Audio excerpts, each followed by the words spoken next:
It was a crime that shook India to its core, and today 4 men behind a rape and murder were found guilty in a landmark ruling. The victim, a 23-year-old physiotherapy student, was attacked on a bus last December. The assault sparked mass protests around the world. And as Robin Stickley reports, there are now calls to put to death the men who did it. Wearing black hoods, holding up ropes, and chanting, "Hang them."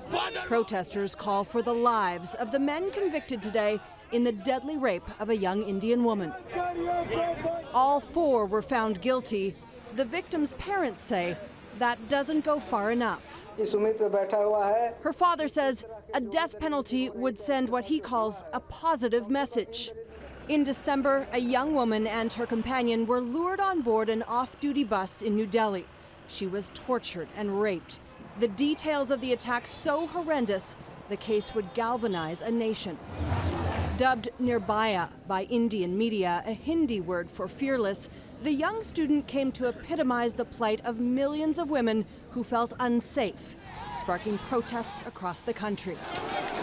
New laws have since been passed, but many say sexual violence remains widespread and tolerated.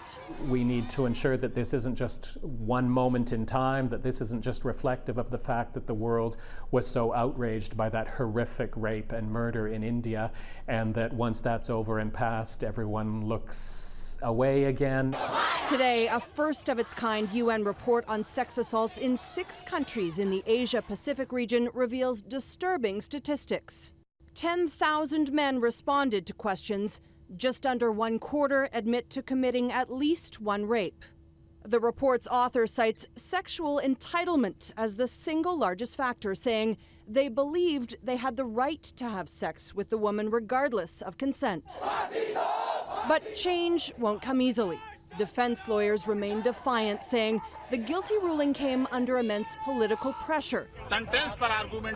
Ahead of tomorrow's sentencing, there are already plans to appeal in India's High Court. Robin Stickley, Global News, Washington.